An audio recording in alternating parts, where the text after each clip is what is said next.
Okay, so here you have the demonstration school that already has a few events created. When you log into your account, you may have the events that you've created there, or it could be empty here, and then you can create new events. Any events that have passed or you've removed will be in your archived events. So the first time you come to your account, very first time you sign up, it should be empty here, but over time you'll see more events here or archived. Creating a new event can be done in one of two ways. You can either create the event with a step-by-step wizard, or you can create the event manually, going through the different processes and different steps of adding an event and the different parts of the event. Either way will work, and anything you do with the wizard can be modified and tweaked with the event itself. This whole process assumes that you've already gone and uploaded any data that is necessary for creating the event. At minimum, we're going to need your teachers in the system in order to create an event, because the schedules that we're going to create for that event are going to apply to the teachers, and you're going to have them in the system already. So make sure that you have your teachers in the system before you start creating events. If you don't, then you'll have to add those teachers to the event later. Let's start by using the Create Event Wizard so you can see how to set up an event the quick way, which would be guiding through the process of creating a very standard event, which we can talk about how to make adjustments to that event after it's already created. It's a simple process that you just follow the instructions, and on step one, you're going to have to give it a name. The name of the event can be anything you want. You can just a descriptor for the event, but sometimes schools will like to give it something a little bit more specific. So if you're a school that is making a fall conference, that's one thing, but if you're part of a school district, you might want to give the name of the school so that parents can identify the event for your school. I'm going to call this Test School Fall Conference. And now I have an event name. Most people's parent-teacher conference events are on 1 or 2 days. If it's just 1 day, you can fill out this form for the details of that day. If it's multiple days, so just specify how many days you're going to have for meetings.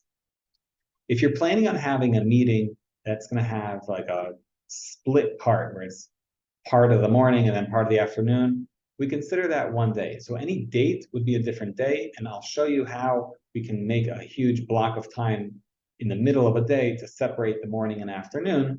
But we're talking about days now, we're talking about dates. So every date that you're going to have for the event should be specified here as how many those are. I'm going to make, let's say, three different days, and I'll specify the actual dates here. So on the first one, let's make our date for November 1st. It's going to start at 8:30 a.m. and it's going to go until 2 p.m. Now, 2 p.m.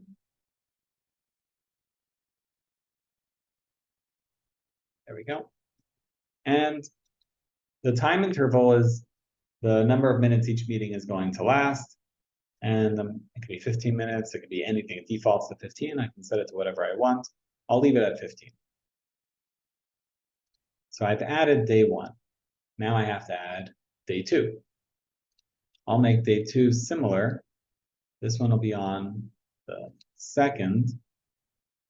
And this one's going to go from 12 p.m. until 5 p.m. And now I'm going to make my 3rd one. And just to demonstrate, I don't have to do these dates consecutively. So I'll make this one on the 6th. And I'm going to make this from 2 p.m. until 8 p.m. And this one is actually going to be 10 minutes. As you can see, I have all 3 days that I mentioned that I wanted. They're all set. It's not asking me for any more, so I'll click on Next. So what I've done so far is I've made an event with a name. I gave it a name. I specified the days and the structure for the event. And now it's asking me if I'm going to have all my teams, all my teachers, or both included with schedules. So I'm just going to import all the teachers and give every teacher in my account a schedule. So I have a name for my event, the days specified, all the schedules, and then I can also add in breaks if I want to. I could do this later or I could do it now. If you're looking to make a block of time unavailable on a day for everybody that's attending the conference, all the teachers that are having schedules, you could do that here by selecting on add a break, and you can put in a date range. So for example, this one is from 12 p.m. to 5 p.m. And I'm going to make a break from 1 p.m. to 1:30 p.m.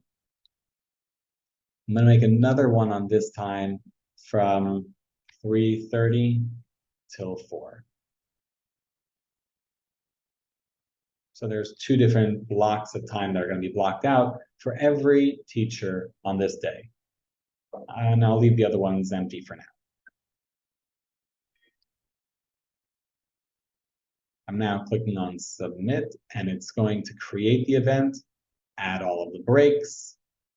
That takes a little bit of time because it's going through each teacher that it's adding to the event and making sure that all those time slots that we've specified need to be blocked off are getting blocked off.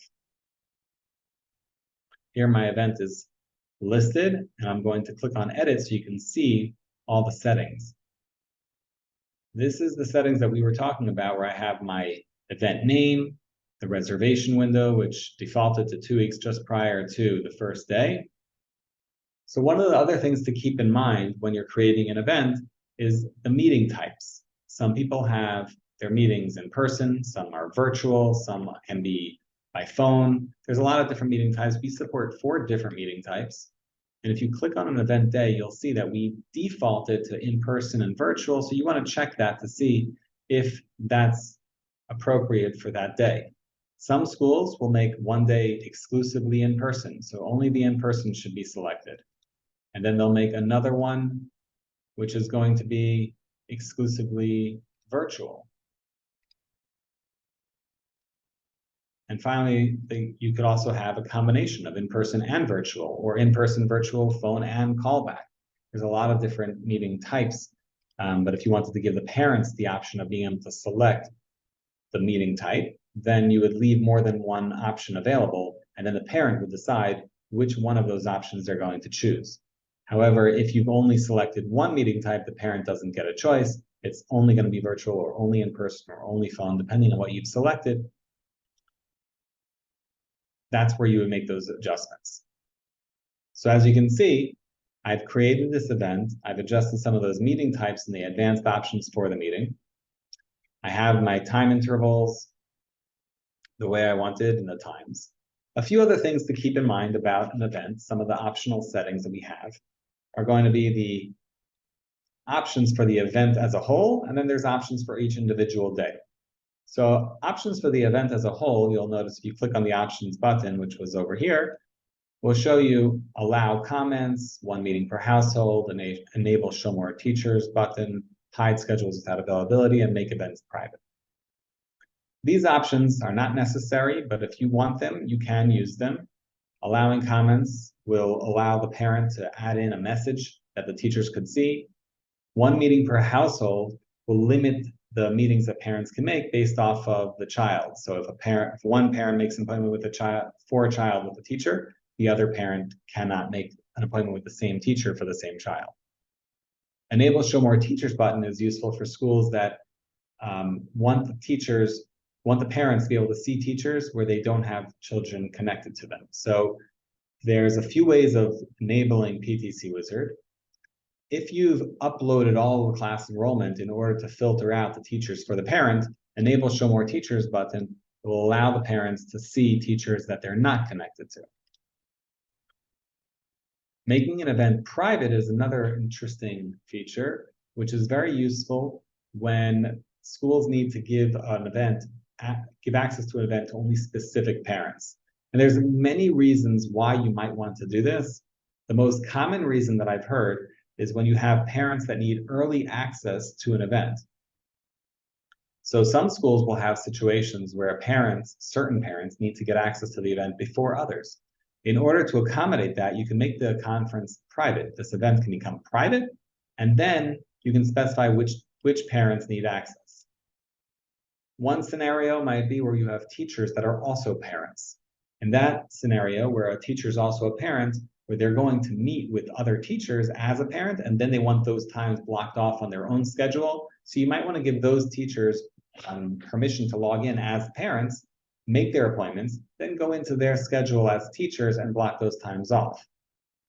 If you've selected to make an event private and you've chosen all the parents that are going to have private access to that event, only those parents will see the event and no one else will see it as an option. However, once you've finished and those parents have made all those appointments, you can make the event not private, and then all the other parents will have access to see the event and make their appointments as well. If you have a scenario where there just are not enough time slots available on the schedule and you want to limit the number of meetings parents can actually make, so we have the ability to restrict the number of meetings parents can have by conference event in total, across the entire event, or by each day of the event. And then you can specify if you want to have a limit by the number of meetings for the parent in total, or based on how many children they have, a limit to how many meetings they can make per child. Hiding the schedules without availability will simply remove the teacher from the list of teachers when there's nothing left there are no appointments left. It'll remove them instead of showing them without any availability. It'll take them off the list completely.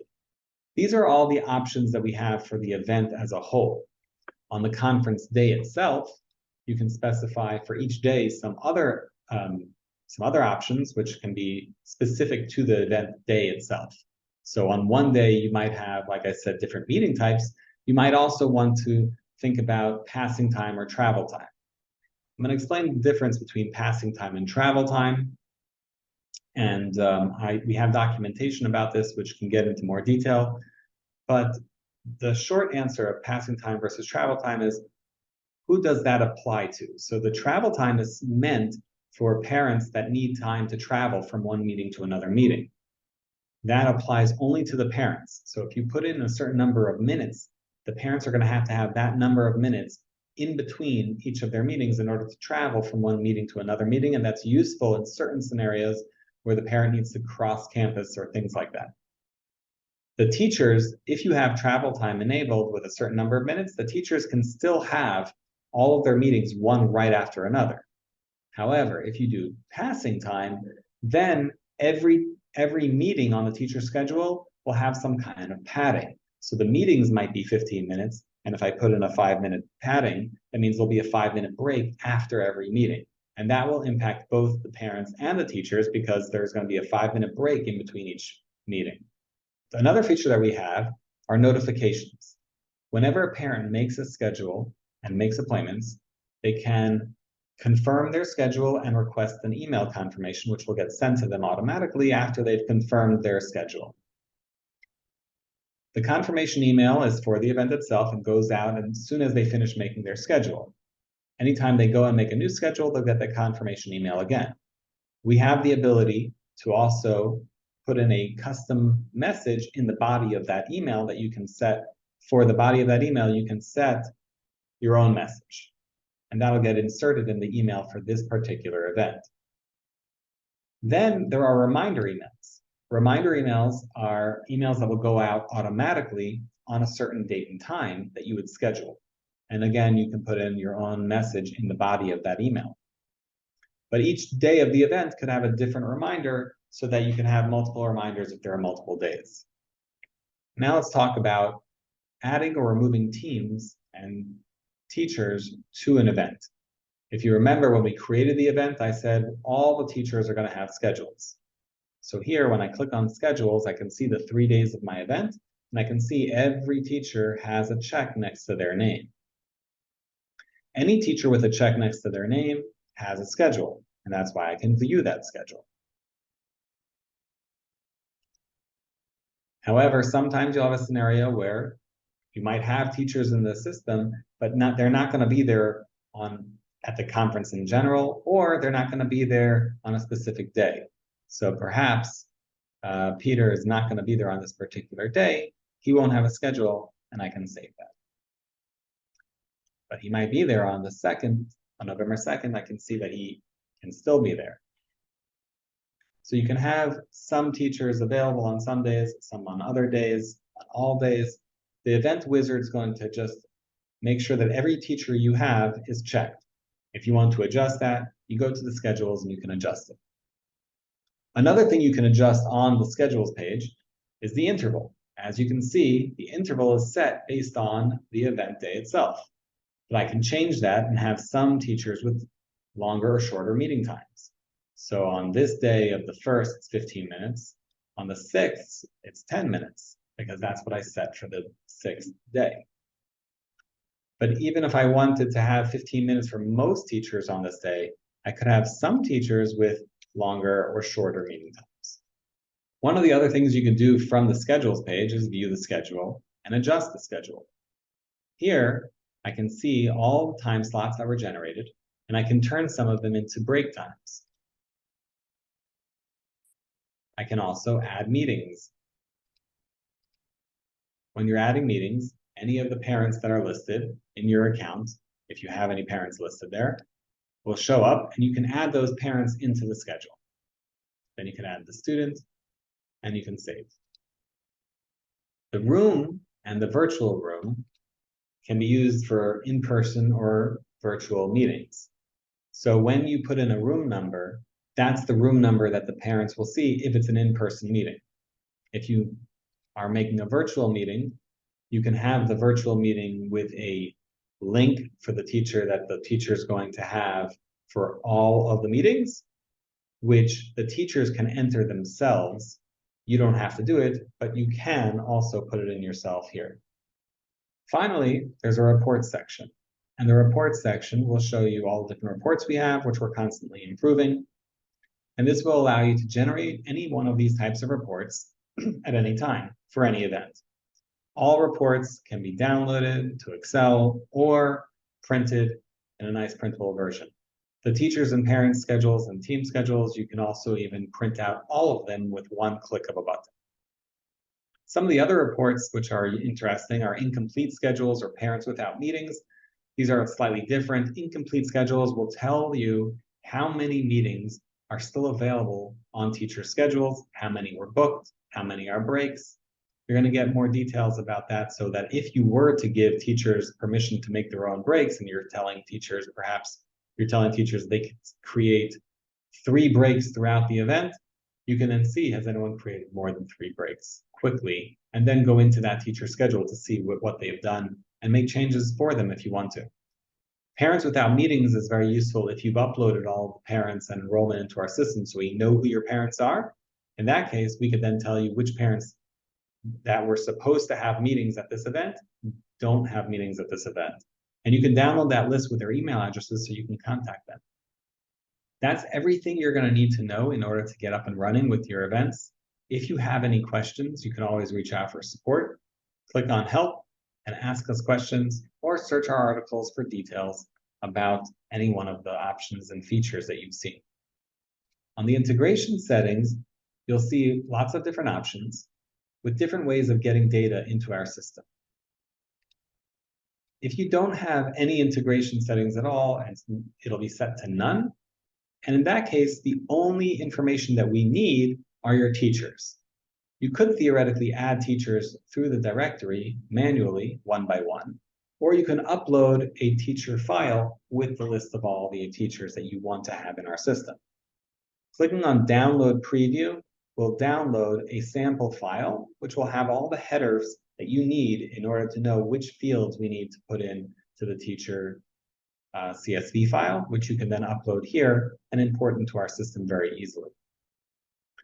The column headers are very straightforward. They're going to be some kind of an ID for the teacher that comes out of your system or that you give the teacher.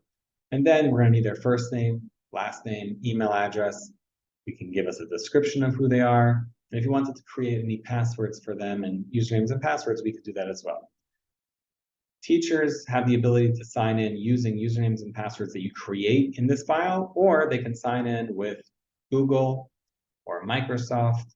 And if there's any integration that we have with other systems, such as Blackbaud eSchool Plus, Infinite Campus, Final Site, or Senior Systems, we have the ability of doing a single sign-on there as well. Once your teachers are in the system, you now have at least the ability to create an event.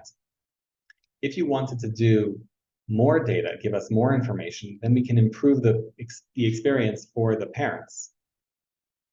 Giving us more information tells us more about who your teachers are, parents are, students are, the relationships.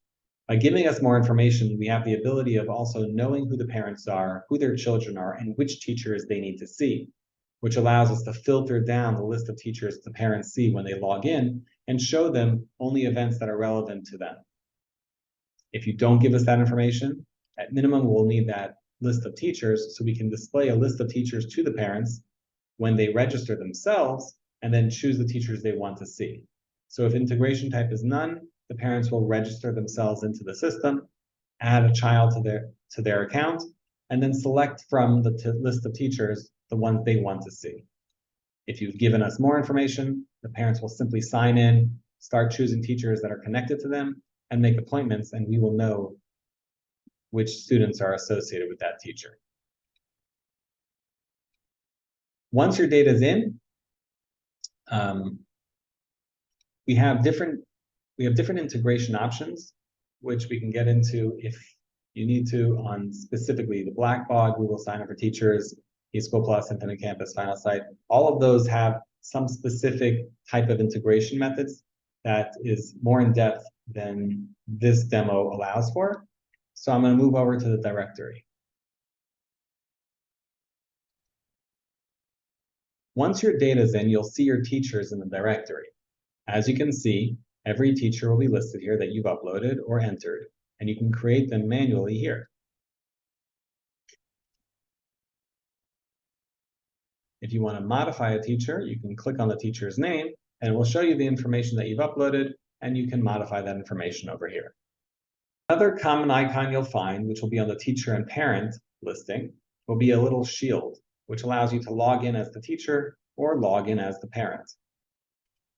That allows you to impersonate both teachers and parents, which helps you support them if you have any issues or you want to see how things look from their perspective.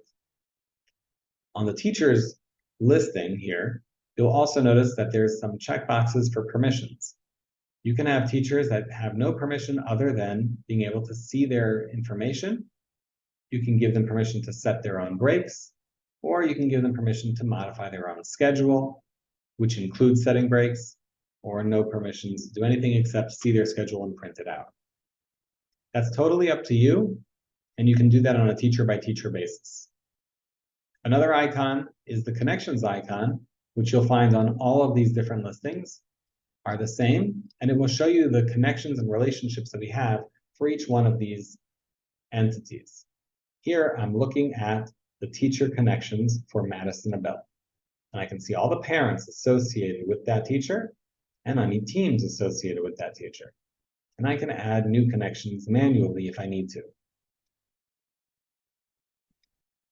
The same goes for parents, where I can see the connections for a specific parent.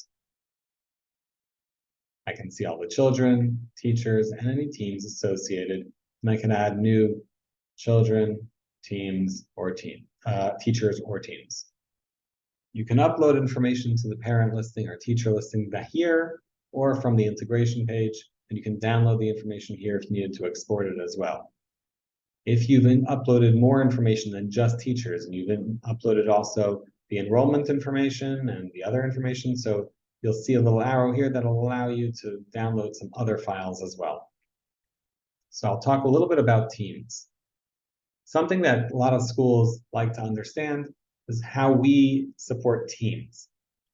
This is usually more applicable to a middle school level, either with student-led conferences or team-led conferences. And sometimes it's useful simply when you have a situation where you have an interpreter that needs to pair up with some teachers in order to be available at certain meetings. In that situation, you might have an interpreter that has to be, interpreter has to be in multiple places with multiple different teachers. That interpreter has to be in more than one place, and we can't have any overlapping in the schedule. So you can add as many people as you want to any team and any combination of people to any team. And our system will automatically synchronize all those schedules to make sure that when a parent makes an appointment with that team, everyone in the team is available. So you don't have to worry about it. Looking at a team, you can see who the teachers are on the team, and you can assign parents to that team as well. This way, these parents will see the team, and the system will make sure that everyone in the team is available at the time that the parent needs them. Once again, if you have any questions, there's multiple ways to reach out for support. You can click on Help. You can submit a ticket. You can search for articles from our knowledge base about things that we already know about. You can email us at support@ptcwizard.com, or you can call us toll-free at 855-PTC-WIZARD, which is 855-782-9492. Any of those ways are applicable for getting support. You can contact us any way you want, and somebody will help you. Thank you very much for choosing PTC Wizard. If you have any questions along the way, feel free to reach out. And I look forward to working with you guys for a very long time.